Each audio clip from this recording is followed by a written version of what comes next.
నల్గొండ జిల్లా నకిరేకల్ పోలీసులకు ఓ కోడి పంచాయతీ తలనొప్పిగా మారింది.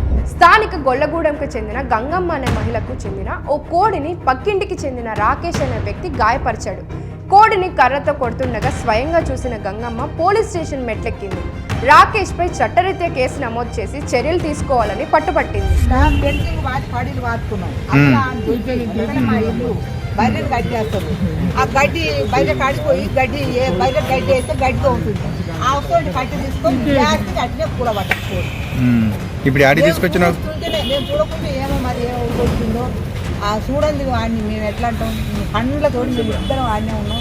మిగల వాళ్ళం మేము చూస్తుంటేనే దండగా కట్టిస్తామని పోలీసులు చెప్పినా లేదంటే లేదు అంటూ వాదిస్తుంది. బరాబర్ కేసు పెట్టాల్సిందే అంటూ పట్టుబడుతుంది. దండు వద్దే వద్దు దానికి ఒక శిక్ష ఎందుకు కొట్టింది ఏంటి కొట్టింది మళ్ళీ ఈ తాప పాలు పెరుగుకోకుండా మా జోలికి రాకుండా కేసే పెట్టాలి.